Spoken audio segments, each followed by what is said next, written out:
We welcome you to this town hall, which is the seventh in a series on coping in this season of COVID. We're going to talk about COVID long haulers, people who contracted the virus and ended up suffering for much longer than anticipated. It can be a frightening and confusing situation.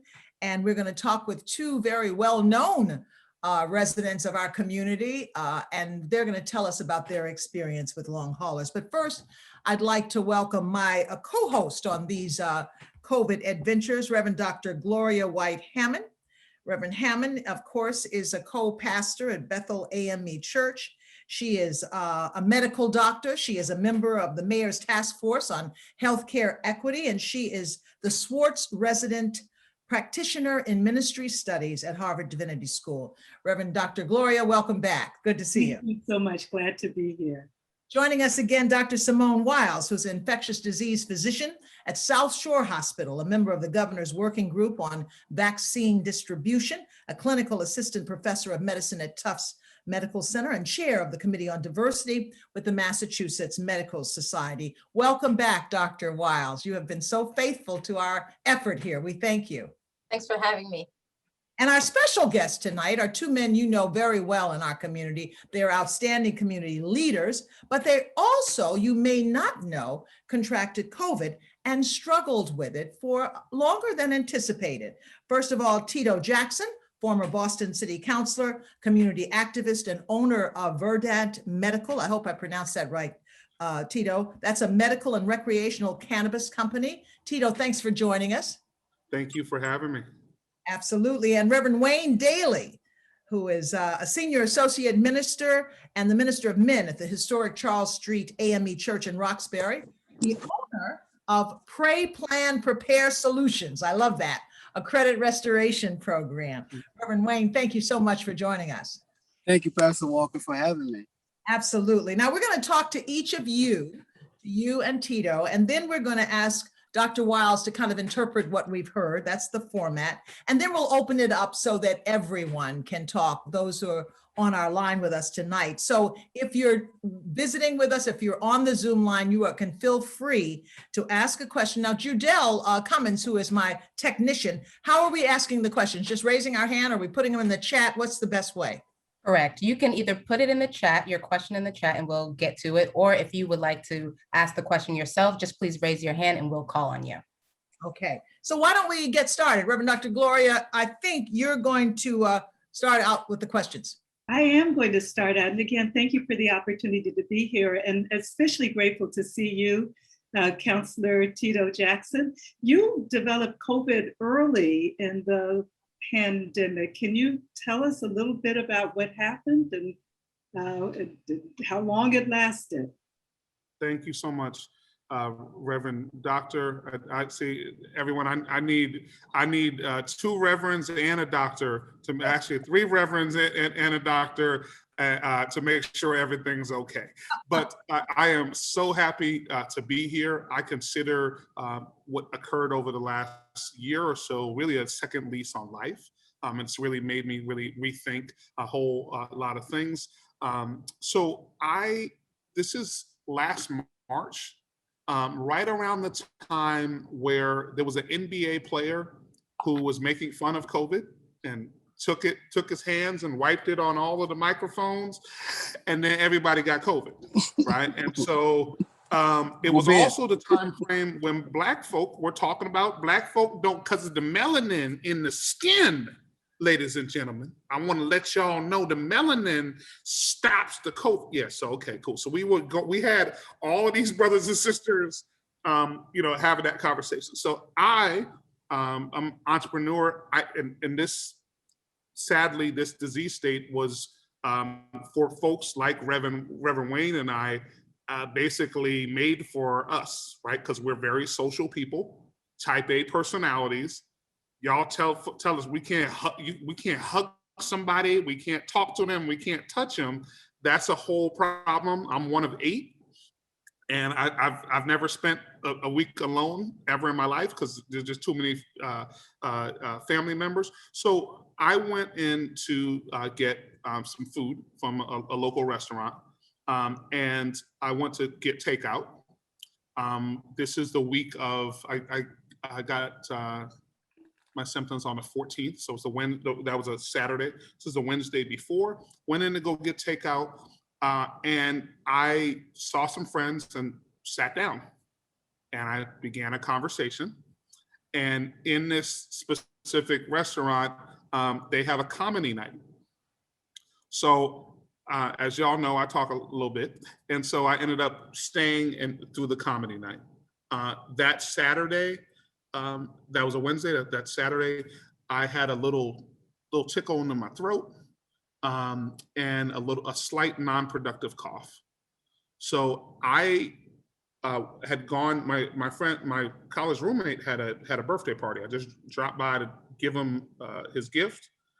Just 4 or 5 people there, and then I left and I went home. That next morning, that Sunday morning, I woke up with a booming headache and I had sweat through my shirt. By that Tuesday, I started having sharp, piercing pain in my knees and my ankles, and it felt like somebody was stabbing me with a long needle. I began to have pain shooting through my back, and I called my doctor. He initially thought I had the flu, so he gave me, called in Tamiflu for me. Weirdly, that helped with some of those joint issues. So I might have been someone who had both. But at that point, you couldn't get any testing unless you could prove that you had been in the presence of somebody. Week later, a friend of mine called, said, hey, I got it. So I went, did my test. So then I'm a week and a half in, they say you have it. I had lost taste, had all that pain. And then the folks said I had to stay in my house quarantined for another 2 weeks. So that totaled about 3.5 weeks. The thing I would say, and I'll pass it back, is just COVID, the actual disease state is horrible, right? But the worst part are the other things that happen to you physically, but also mentally. I had never thought about dying in my life. I got my papers in order, the will, all that stuff. You're sitting there with all this negative stuff going into your head from the TV. And then, it is very, very humbling not to be able to prepare food for yourself and move the way that you move, and to have friends, family, and loved ones love on you in a different way, for them to be able to bring you the things that you need and to just take care of you and to love on you. So that was the silver lining, was the love that I received was just so immense, and I am so thankful for my friends, family, and loved ones. But Tito, your symptoms, how long did you have symptoms? So I had symptoms for my acute symptoms for about 2.5 weeks. So that last week I was just kind of in there. But the things that have extended on are the brain fog.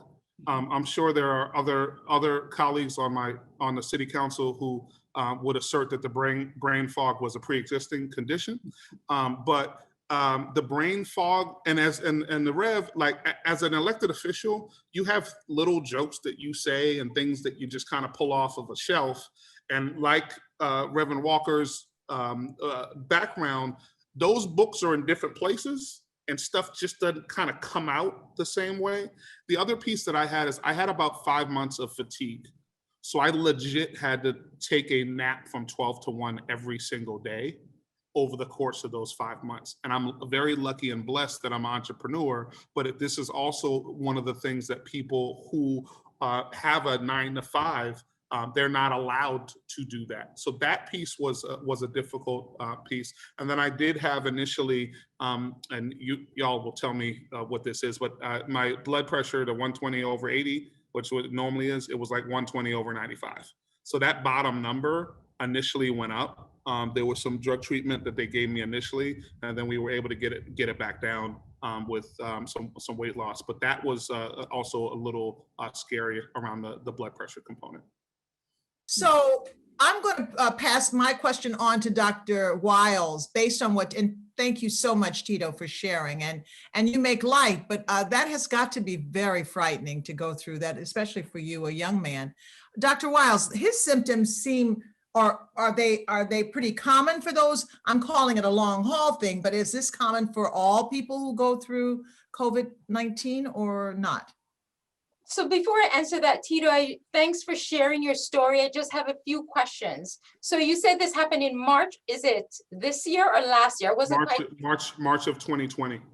March of 20. And I would just also say I purposely went public with it because it was at a time when Black folks were talking about Black people not getting it. So I purposely, I didn't feel good, and I definitely didn't look good, might not have smelled good. I'm glad they weren't near me. But when it comes down to it, I did that on purpose because I wanted people to see a face that they knew who actually had COVID. Okay, so first thing I want to point out that you did touch on is the misinformation, which I think if we can really start to address that, it will really help a lot of individuals, because you're right. People kept saying Blacks don't get COVID because of the melanin. And I'm like, where did they get that information from, right? And many people believed it and still believe it to this day, which will take us to why some of them are not even thinking about getting the vaccine, because they think they're not going to get COVID. No, your symptoms, normally, you know, when you were telling the story, first thing I thought about was COVID. I didn't think the flu, because in the middle of COVID, you know, the classic loss of taste and smell, COVID comes to mind. There are a couple things you point out. Testing was really a problem. I mean, thank goodness things have gotten better. I think if we were able to test more people sooner, I'm sure the numbers would be a lot higher. What we do see though with post-COVID, long haulers, many different names, people have symptoms that go beyond 4 weeks. So normally after 4 weeks, most people are back to their usual self. But for the long haulers, it goes beyond that, and you get new symptoms, you get reoccurring symptoms. And to be honest, we don't really know why this is the case. And you might never get back some of the function. Like some people after a year can't taste or smell, right? So this is a little bit unfortunate, but I'll tell you, there's a lot of trials right now to try to understand what we can do to make things better. Mm-hmm. What about that blood pressure that Tito talked about, the low number being high and the upper number being normal? You know, we have seen some variation in blood pressure, but as he said, he was able to control it. What we have seen really commonly, diabetes. We've seen some people who never had diabetes before, after COVID, they get diabetes, it's all triggered. And so we're still trying to understand that mechanism. One of the things about the long COVID, post-COVID, it really affects pretty much every organ system. So no body part gets spared, which is why it's, again, important to get the vaccine. Because if you're young and healthy like Tito and want to run around, if you can't taste food, that could be a problem, right? If you really enjoy eating, that is a big problem, to be living your life, not being able to taste and smell really good food. So, we really want to encourage, especially young people who think they're invincible, that, you can get, even with a mild case of COVID, which is really important. You don't have to be sick and hospitalized, but very mild case of COVID, like you over it, but then months later, you're still dealing with the symptoms. And to Dr. Wild's point, what I try to tell my friends is the COVID, the acute piece, yeah, that was tough. But I have a friend right now who has this sharp skin pain that she triggered. That's triggered. I have another friend who now has kidney disease. This is a vegan marathon running person. Another friend who's a physician who was a marathoner who can't run past two miles right now. So it touches all of us different. But the one thing that you can do that I didn't have an opportunity to do at the time is get the vaccine. Stop listening to your cousin Ray and get the vaccine. And the other piece is, Black folk don't do better almost in any disease states in the United States. So this perspective of like, yeah, we're going to be better off or whatever. No, prostate cancer, you have a 250% higher chance of dying as a Black man if you get prostate cancer versus your white counterparts. In Boston, where Black women get breast cancer screenings at a higher rate, but their mortality rates are still higher, right? So ladies and gentlemen, there's the other part of this is that, and I would say for a lot of my friends, they didn't get the best care, right? I wish I had, and I had a great doctor, but, so the other piece is don't even put yourself in a situation where you have to.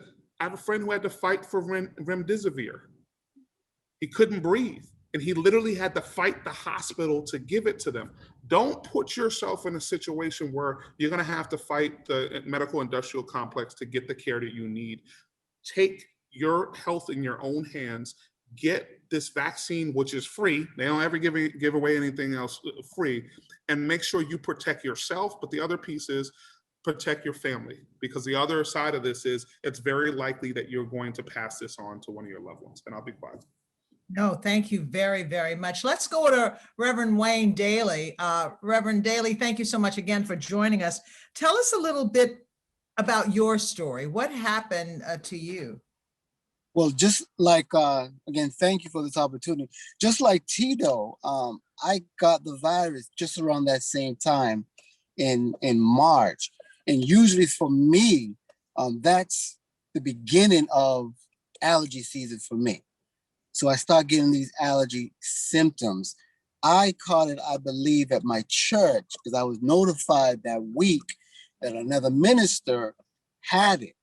So that week, I wasn't thinking about anything. I'm just thinking that, okay, I'm feeling this way because of my allergy. So I called the doctor, got my normal allergy medications, the spray up the nose, the inhalers, but nothing happened. It didn't work. So the following week, I called again and said, none of this is working. But before it even got back to me, it started to get worse.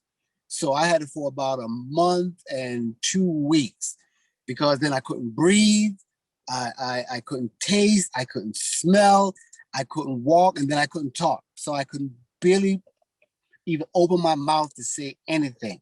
And like Tito, I was just preparing myself for, if I do not make it through this, everything is in order. I'm all set if I don't make it through the night. So I finally got a phone call from my doctor. It wasn't my doctor, some other random doctor. I went down to Kenmore, I got this. They said, you're at a 5 right now, Pastor. If you was at a 4, I will keep you.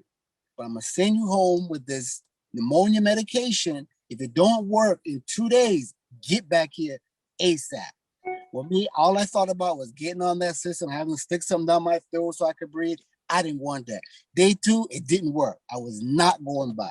I said, my house is in order. I'm prepared for whatever has to come, it's gonna come, but I'm not going back. I'm gonna continue to take this medication. After about 3 or 4 days, I started to feel some relief and started getting better. So after about 2 weeks, I was able to start talking and start breathing even a little bit better. But for me, I think because of the allergy season, I was fighting both the COVID with my allergies, and then I was borderline diabetic. I wasn't taking any medications. I was working out every day. I went to my doctor even before that, and he was like, "You're doing good on the medication. Your blood sugar is way down." I said, "I haven't taken that 2 years." He tested me again. He said, "Well, whatever you're doing, keep doing." But after COVID, it spiked. I went back for a test. He said, "You had like an 8." I'm like, an 8? I haven't eaten anything. All I could eat was sea moss and oats protein. That's all I could eat. Blended and drink. I could not eat anything else. I said, I even lost weight. So how can I be at an 8 and a 9 when I was fine just before we came here? I was at like a 6.5. But I noticed that with COVID, different symptoms have spiked. I could feel my body changing.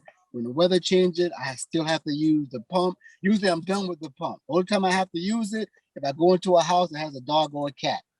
Other than that, I don't have to use it, but around March time. But now I have to continue to use it. And the doctor said it's going to prolong all my symptoms. So I'm going to have to keep staying on that medication.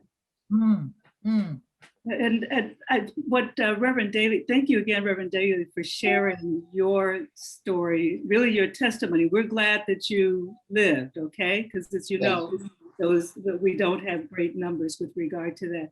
But Dr. Simone, one of the things that Reverend Daly points out is that some people do have either an increase in diabetes or worsening of diabetes. What are some of the other signs, symptoms of long-term COVID that people can complain about? Thank you for asking. The thing that I always tell everyone, start from the top and go all the way down. So it affects every single organ system, the brain fog. I've had people with vision loss. I've had people with constant ringing in their ears, the loss of taste and smell, which we talked about, cardiac. A lot of people have a lot of irregular heart rhythms. They get palpitations. They didn't have to go see a cardiologist before. No, they have to go see a cardiologist regularly.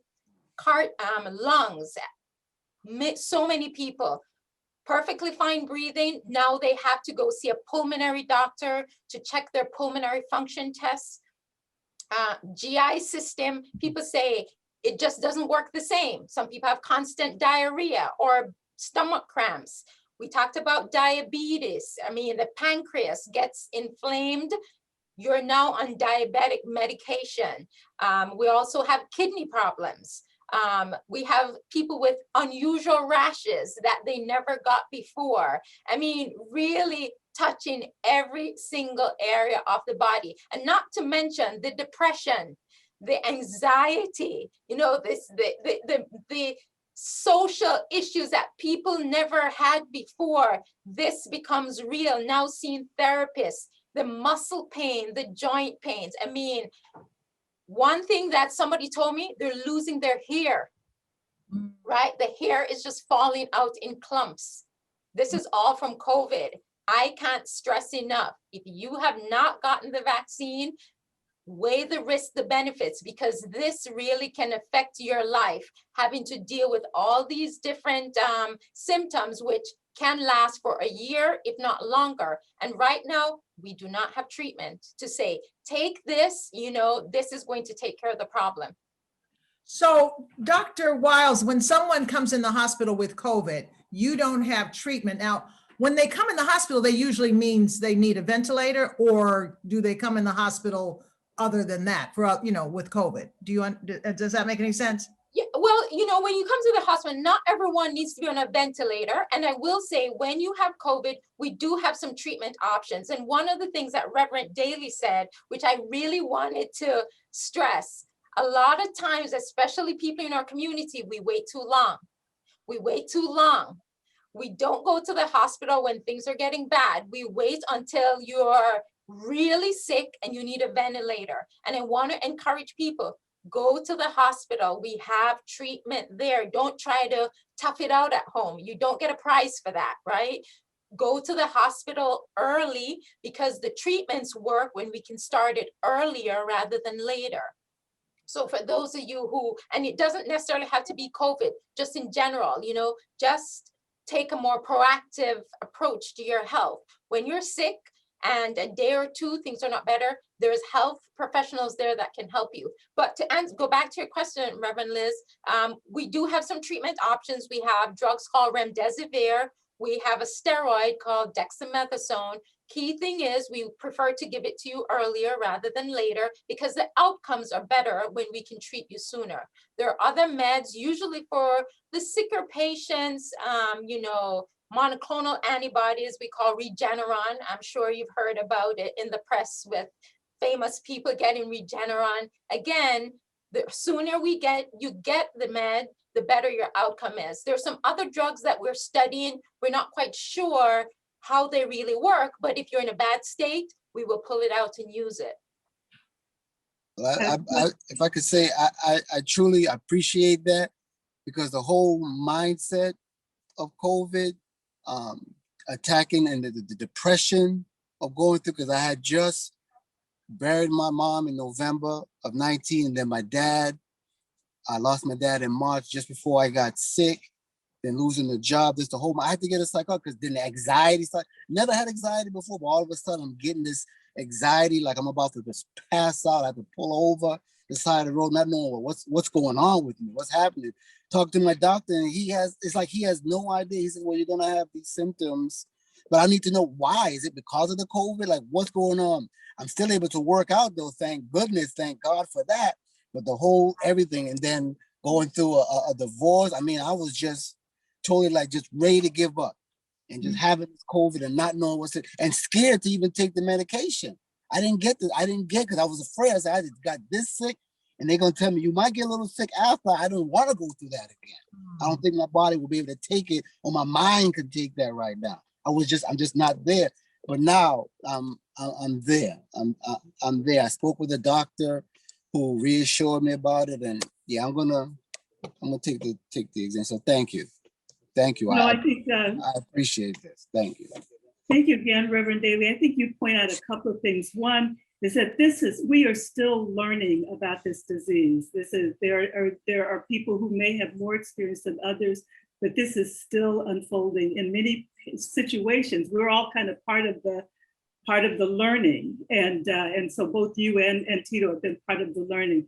The other thing I really want to underscore is that one of the other things that we have heard, and again, this is with regard to treatment of people of color, that sometimes these symptoms are so strange and seem so unrelenting, and you're talking about the depression and these weird symptoms, that sometimes people have been dismissed as being kind of off, like people have gone in complaining of brain fog and then discovered that they've been drug tested. So this is, again, one of the things that we have to be mindful of is make sure that you're going to a place where people respect you and you're getting good treatment. Are you saying, Reverend Gloria, that people are being misdiagnosed, or this was at the beginning, or this is still underway? Because no, I'm talking about people who've complained of different symptoms of chronic long haul, and so as we are learning about this, sometimes with people complaining about their depressions, their anxiety, and complaining, like you said, about GI symptoms or gastrointestinal symptoms that don't quite make sense. We've also documented some experiences where people have been having presented multiple times to emergency rooms, have not been handled well with empathy.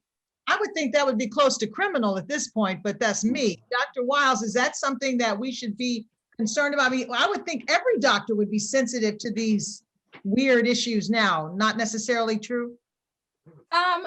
We want to think people are always doing the right thing, but let's just be real. It doesn't always happen. But the key thing is you can advocate. And that's what I tell all my patients. You always have to advocate for yourself. And so, ask questions, which is something that happens in a lot of our communities of color, where somebody just gives you something, you don't ask questions, or somebody doesn't do a certain test, you don't ask questions. Always advocate for yourself. As they say, the squeaky wheel really gets the attention of everyone. So when you come to the hospital and you're not sure, ask questions. People are there to answer your questions.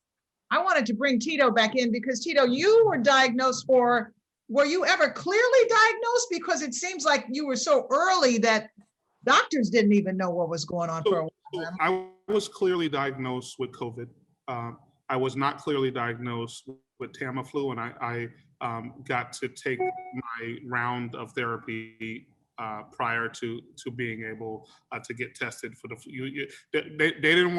They didn't want to test anybody for the flu with all the COVID stuff that was what was going on. But I would say, and I want to my good friend Reverend Wayne, I'm happy you're here, and I want to just say, as a Black man, one of the things that Reverend Dr. Gloria was saying was, we have to embrace that mental health affects us, and it affects us in many different ways. It's hard to be a brother. All of the things that we go through. In addition, when it comes to this medical apparatus, we're oftentimes not listened to. As Reverend Hammond was talking about, some of the stuff that I've had a friend, they thought she was drug seeking, right? She said she's in pain.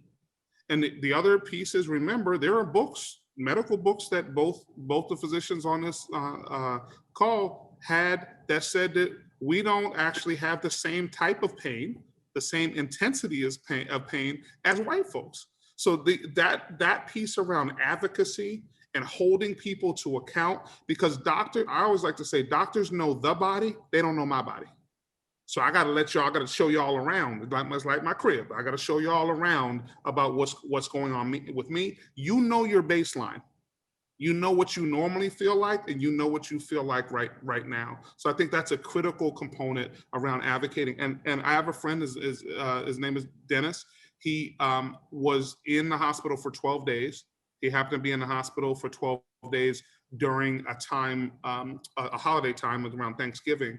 And good friend of mine, he had to fight the hospital to get his meds.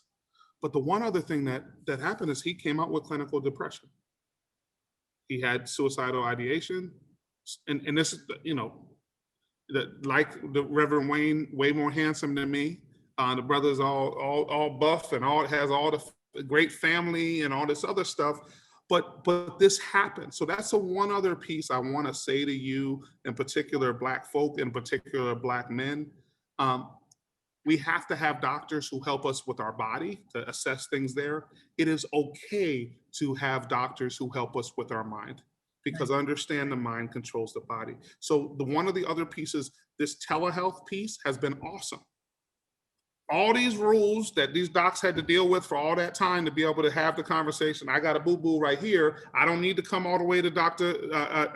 White-Hammond's practice to see my boo-boo. Tito, that's okay, cool. Stop working in the yard and put some calamine lotion on there and listen to your mama. Okay, cool. Those are things that can happen, but the mental health components of it, you have these opportunities to see psychiatrists, psychologists, and licensed social workers in ways that we did not have in the past. So that's a critical component too.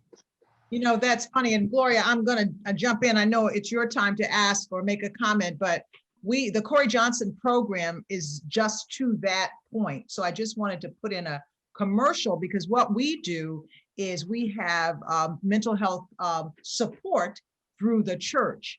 And we're trying to offer people exposure to this, because there's so much stigma around mental health. Right now, Tito, from what I understand, there's like waiting lists to get to see counselors and licensed clinicians, because everybody's worried about our mental health, whether you've had COVID-19 or not. So there's lots of demand right now, but your point is well taken, that we do need to think about our emotional and mental health. And this ain't normal, what we just went through. A lot of people trying to just jump back into, I'm gonna go back to normal now. No, it doesn't work quite like that. After a year of this, Gloria, I know you work in that area in a way, but with palliative care, but do you think that people are trying to normalize where we are now in some ways? Well, I think that people do appreciate that this is an unusual condition. I think that there's a sense now that things are starting to return. I worry that people are moving very quickly there. And again, we appreciate the progress that we've made. I do worry about our children and our youth. As you know, one of the states declared a mental health emergency just for their adolescents. The suicide, the threats of suicide have increased significantly among teenagers and young adults. So we by no means are out of the woods. We've got a lot to learn and a long way to go. And I cannot underscore enough the importance of what Tito and Counselor Tito and Reverend Wayne have said about getting the kind of support. That said, there are not going to be enough therapists available. So to some extent, we've got to learn more than ever how to be empathetic and community supporters for one another. So Cory Johnson is there, and for others of us who have skills of learning, just knowing how to support people, we've got to do that, take people seriously and treat them empathetically and support them. There are questions that are coming in on the chat, and I didn't want to ignore those. From Lisa, my PCP, primary care doctor, has said that monocyonal, I hope I'm pronouncing that, antibodies is not available now. Online, I've read that only subpopulations can get this treatment, such as elderly or very high-risk patients. Is that something that she should be concerned about, or be worried, be trying to get, Dr. Wiles? I don't know anything about this antibodies. Yes, so I would say that, this should not be something you're really focused on right now. I think if you get COVID and you're really sick, then the medical team, they're going to assess whether or not you need this particular therapy. I was just sharing examples of things that we have that's available. We do reserve it for those that are high risk, those that are immunocompromised, if you're taking certain meds that put your immune system not quite at the level that we want it to work. Those are the individuals that we utilize this therapy for. So we have it available, but it's not the first drug. If you come in with COVID, it's more going to be remdesivir or dexamethasone. So, but there are options out there. The point was just that we have many other options.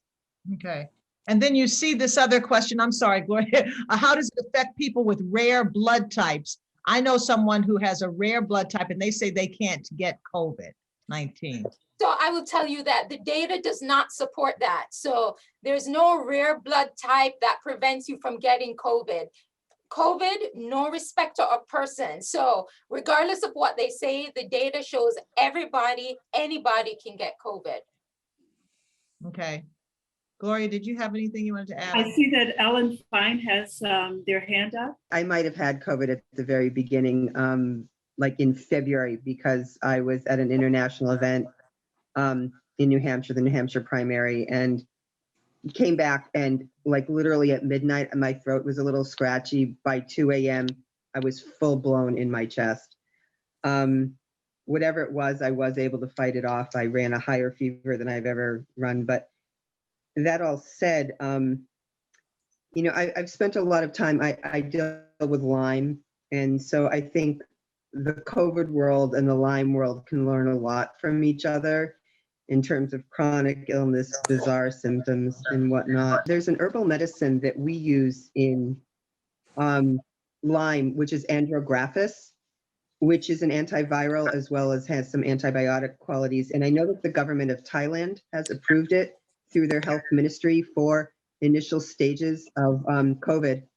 And I was wondering if the doctors have heard of this happening in the United States, and why we still push away the herbal medicines that are actually working and preventing people from getting full-blown COVID and also having such traumatic chronic Lyme like some people do. I take it myself for chronic Lyme, and like I said, the government of Thailand has approved it for the initial stages of COVID. So I was wondering if either of you could address that, please. So I'll take a stab at that, Ellen. Yes, we do see some similarities between Lyme and COVID. We're speculating that it could be how it affects the immune system. We cannot really give definitive answers yet because we don't have all the data on either, right? And so until we have more information, we are not going to be able to provide as much information because we just need data to guide people. With regard to the herbal meds, we don't, again, not something that the FDA has looked at. So we don't know how well it works. So that's not something that we're going to prescribe to people. There might be some anecdotal success with it, but, just like certain therapies for the flu, no data to support it, but people still swear by it, but, not something that we're going to be prescribing. But if the Ministry of Health in Thailand, like an entire country, has used it based on the tests and the studying that they're doing there, I kind of wonder why we're so far behind that. I mean, they did it, I know they did at least one study with like 300 recipients, and all of them, or most of them, let's say, their symptoms went away. So I'm wondering why we can't do that for people who have like mild COVID in this country. So Ellen, one of my former hats, and people might not like me anymore because of this, but I used to work for Johnson & Johnson and Eli Lilly. I did pharmaceutical sales. And one of the medications that we actually carried was a drug called Tramadol, which is a pain medication. It was already 25 years old when it came to the United States. And even though it was 25 years old and it had been used in Germany for 25 years, they made them do all of the FDA regulatory environment. So what I would say to you is, one piece is, as a Black person, my mama has Tahitian noni juice and some apple cider vinegar, and there's all kind of other stuff in the fridge. And there's a bunch of reverends on here now, so they know what I do. So I sent them some of my stuff too. But when it comes down to your point, that kind of country to country component, we actually, it is very different. And I'll give you one other example. I used to sell an antibiotic called levofloxacin.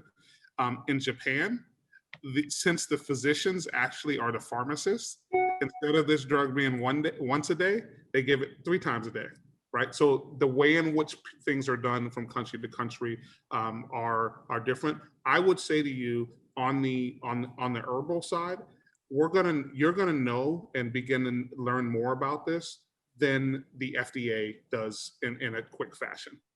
Some of these things, and as Dr. Wilds brought up earlier, some of the stuff that we take for colds or the flu, those things are not necessarily FDA stuff, but it makes you feel better. I like to take airborne and the like. So I think that's the one other component. Sometimes we don't need to ask the quote unquote authorities for this. It is to take care of our stuff.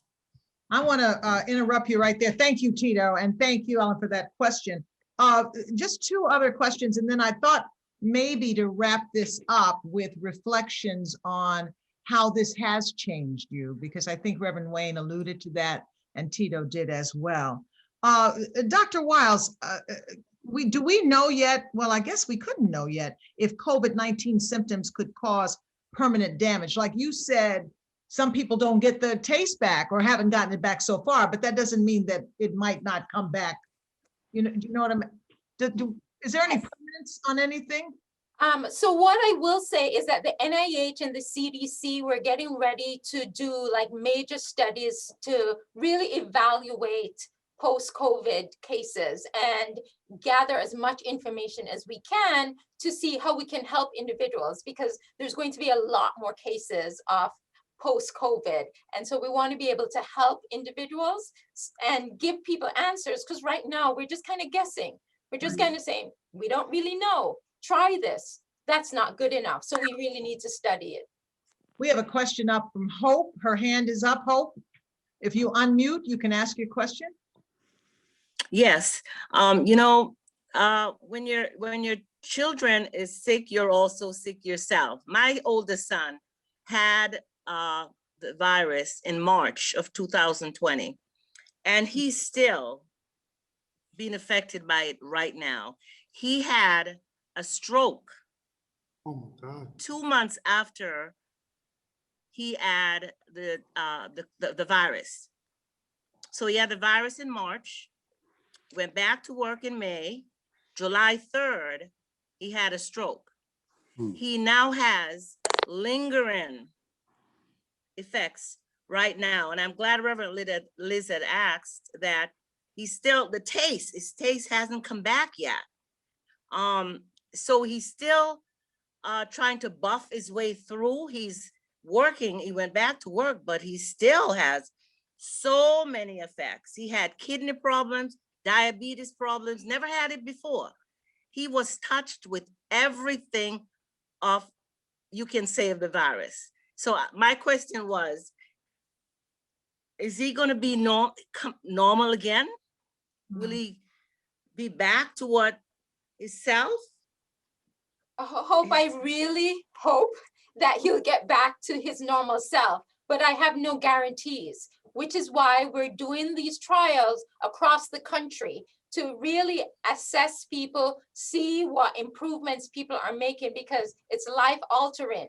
It is life altering. And I feel so badly for your son, but I'm hoping that others listening will understand why we're really encouraging people to get the vaccine. Because if you can avoid getting some of these symptoms, you can have a healthy, happy life. Some of these things some of the side effects that you can get from COVID itself definitely will alter your life. So get the vaccine. We have lots of vaccines available. So try to get it so that we can all get back together and do the things that we would like. Thank you so much. Just one other point with that, and maybe you can speak to this, Dr. Simone. There's some evidence that a number of people who are long haulers have actually felt better with getting the vaccine. Can you talk about that? Yes, we have seen some cases where people who have been in the long haulers group got the vaccine and felt better, but it's not really well studied. It's just anecdotal reports. And, if it makes them feel better, I'm happy because they got their vaccine, but we don't really have a lot of data to support that, getting the vaccine will get rid of your long hauler syndrome. But one other component that people need to know that actually happened to me, don't assume just because you got COVID that you're going to keep your antibodies. So that's one of the other. So I'm like, I'm good. I got antibodies. So I was able to get a shot beginning in February, and then on Valentine's Day I got my second shot. But I didn't have any antibodies left. And so this piece for y'all who've had COVID, don't think that you can't get it again because your antibodies, I don't know, and I'll leave it to the doctors to tell you how long they last. But when I got tested right before, I didn't have it, but I also did not have antibodies anymore. So please, and then again, my taste came back like 20% more after I got the shot. So those folks, the person that said, is the taste loss selective? No, you don't taste anything. It's not, it's not that, my West Indian friends who have all that hot stuff, I didn't taste any of that. It probably hurt my stomach, but I couldn't taste any of that stuff. And so understand, and as y'all can see, taste and smell are very important to my life. This is a multi-$1,000 figure. And so when it comes into this, I beg of you, I don't want you to go through what Reverend Wayne and I went through. We're literally sitting up in a room thinking we're gonna die. And I had to talk to one of my friends who talked about he had a gun on up on a ladder. And he said he took a couple of steps up there. So this is serious. The physical components of COVID are bad, but the mental health and this stuff that lingers around, something starts messing with your kidney, the doctors can do some stuff to treat it, but it's probably not going to reverse it. We're not at that place in medicine. So we don't want to test medicine. I don't want to test God. I'm not going to go, there's some folks who can do some sermons and sermonettes on that. But I don't want to test God when it comes to this. You have an opportunity. Only 35% of Black people in this city, with all these Harvard hospitals, have taken this. Ladies and gentlemen, stop listening to your cousin or your uncle. These are trained physicians who are telling us what we should do. And it's not only to protect you, and as Hope brought up, your mom is there helping you. Your family has to help you when you are sick. So it is not only you as an individual gets sick, but your whole family gets sick. And if you can prevent it, I beg of you, please, I don't ever want you to feel the way that I have. And even if you're the person who cut me off before I got here, I still want you to be well and to go ahead and get your medicine. Tito, you have definitely really summed this up. I do want to hear from Wayne and Tito now because of that sincere and very important plea. I'm gonna forgive you for being late to this Zoom session. Reverend Wayne. Amen.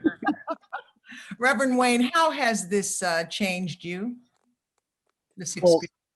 Well, this experience, like Tito opened up and spoke about, just a new lease on life, a new look. You know, I probably shouldn't even be here right now, but it's like it's like another chance to take care of myself for my mental health. I was taking care of my physical and my spiritual. My mental health was dying. Mm. I was in a dark place, and once COVID came, it came even darker. To I didn't even know who I was, and just the thoughts coming in my head. I didn't have that gun, but the thoughts alone of not being able to deal with this and with everything else on the table. I was just upset at myself to even be that, but I'm a minister. I shouldn't be like that. You know, God's spokesperson. You know, I've helped so many families, and I couldn't help myself. I was helpless, and I'm not a person that will reach out and ask for help, because if I do and I don't get the help, I shut down. And I reached and I didn't get the help and I shut down. So I knew I needed to do this for myself. And yeah, and sorry for being late, and sorry for, I'm just glad I'm here to even be able to be reconfirmed that I need to take that. I need to take that shot because I need to be better, because I'm still not 100% there. And just hearing the conversation, hearing Tito and the lingering effects that are there, the anxiety. I've never had anxiety before, and I'm having anxiety, and it's scary because those heart palpitations. You can't breathe, and I can't feel like I can't even talk. I just gotta sit there for about 40 minutes and not do nothing. It's scary, and I don't want to be in that place because I believe I have this work out there for me to do, and that's why I started this credit restoration business, to help people and just to do something worthwhile, fulfilling. And I just, again, Dr. Simone, is Simeon or Simone? I'm ready to fire my doctor right now. Okay. All right. Because when he said, "Oh, you're gonna have these lingering effects," and when I told him afterwards, he said, "Well, there's no studies on that, so I'm not sure if the diabetes thing could be." And I'm saying to myself, "But you said that in March, in April, you said that. Now we're here in August. You telling me that there's no studies?" And now what you hear, yeah, I'm ready to fire him. So yeah. I need somebody who's going to be in tune and more compassionate about my body. So when I tell you what my body is going through, I'm not getting shut down. Like I'm crazy or something. Like I'm making this up. Like I'm looking for a pity party. No, I'm telling you what's going on in my body that's not right, and I know it. Well, Wayne, we thank you so much for sharing and for your candor and for your vulnerability, both of you gentlemen. And I was just teasing Tito. I just like to do that. No, she was. See, I have to share a little testimony before we go. Tito. Reverend Liz, when she called her brother, she call you like she's your mama. She called you at 5:43 in the morning. Just wake you up. I do want to say though, Black doctors matter. You matter. You matter. You matter. If we had not, you know, and I see that there are many, there are some blessings in this storm. We, as Governor Patrick used to say to us, in these difficult times, we need to turn to each other and not on each other. We now know that we need each other. As humans, we need each other. Even if we don't always like each other, we need each other. And this, I went to the block party this weekend in Roxbury. It, as noted, it was mentally difficult because it was overwhelming to see all of these people together, and then you kind of like shut an elbow you, give you a hug, and all that other stuff. This has changed my life in that, listen, we all get a headstone, hopefully. Your name is on there, birth date, and the date you leave. The only thing that matters on there is the dash. And that's this time that we're living right now. How many people did we help? Reverend Wayne, and we got Reverends on here, we got doctors. How many people did we help save? And that means different things and kind of different areas. how many folks do we listen to? And one of the things that Reverend Gloria brought up is that we don't have enough clinicians to deal with the mental health issues. So you know what that means? That means we got to open up and listen to folks. And I heard the sister earlier who was speaking about Lyme disease. That's a disease state where people don't listen to you. Fibromyalgia, disease state where people don't listen, and oftentimes was women, so that even less of folks listening. Take the time to listen to one another. Take the time to love on each other. And please, I beg of you, your friends, family, and loved ones, take the time to go take the shot. I'm a big dude, I hate shots. That's why I have no tattoos, because I can't imagine sitting there for all that time with the needle. But when it comes down to it, this is a shot that can save your life. It's a shot that could save your loved one's life, because it's the other piece too. We live in Boston. It's expensive to live here. Most of us live with somebody. I could not imagine potentially infecting an elder in my household and not being able to take care of them, and then potentially passing. This is still a fatal disease state. And so with all of that said, I'm going to go ahead and pass it back. I'm so thankful for this opportunity to fellowship with you amazing people. And thank you for this opportunity. And make sure you pay it forward. If we don't learn anything about life from this time, it's simply, let's take the time, let's slow down, put the phone down and all the other stuff, and binge watch stuff. Connect, fellowship, and love on each other. Thank y'all. Thank you all very much. I know Reverend Daly, you have to go. Tito, thank you so much. Reverend Gloria, always. Did you want to wrap this up or say anything else, Reverend Gloria? We're all good. Dr. Simone, thank you. Real quickly, we want you to join us again on the 28th of June, when we're going to talk about changing our minds. The numbers in this area are getting better, but we still have a long way to go, and we want everyone to be vaccinated. So Tito said it well, I won't repeat it, but please join us on June 28th. We'll send out the information. Join us virtually every Thursday for Can We Talk? That is where we deal with our mental and emotional needs. We are not therapists, but we are your community, and we love you. And we are connected to therapists. So if you need something more, we can kind of guide you as best we can. And join our emailing list to receive information about our weekly program offerings. And Judelle, I'm going to say it, you can contact Colleen Sharka at rpcsic.org. That's Colleen Sharka. It's in the chat at rpcsic.org. So we're going to do this as much as we can, because we know that information is power. Be well. God bless you all. Thanks.